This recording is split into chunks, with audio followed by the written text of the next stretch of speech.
এই রেসিপিটা খেয়ে বাড়িতে সবাই বলেছিল দারুণ হয়েছে। সময় লাগে ভীষণই কম।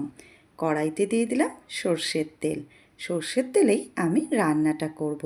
ফোড়নে দিয়ে দিলাম কালো সর্ষে আর কারি পাতা। একটু নাড়াচাড়া করে দিয়ে দিচ্ছি পেঁয়াজ কুচি। এখানে আমি মিডিয়াম সাইজের একটা পেঁয়াজকে কুচিয়ে নিয়েছি। লাল করে ভেজে নিয়ে দিয়ে দিলাম মিডিয়াম সাইজে দুটো টমেটো।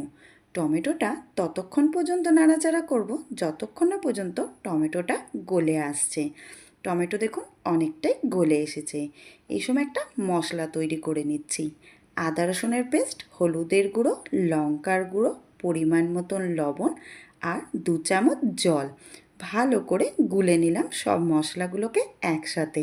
এটাকে কড়াইতে দিয়ে গ্যাসের ফ্লেমটাকে লোতে রেখে ততক্ষণ পর্যন্ত কষবো যতক্ষণ না পর্যন্ত মশলা থেকে তেল ছেড়ে আসে।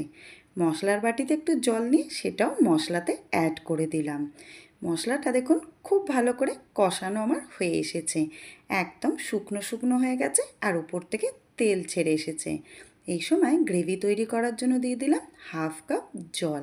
ভালো করে মিশিয়ে নিয়ে গ্যাসের ফ্লেমটাকে লোতে রেখে ঢাকা দিয়ে 5 মিনিট ভালো করে ফুটিয়ে নিচ্ছি।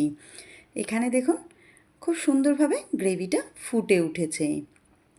এই সময় ডিমগুলোকে বাটির মধ্যে ফাটিয়ে নিয়ে রেখে দিচ্ছি।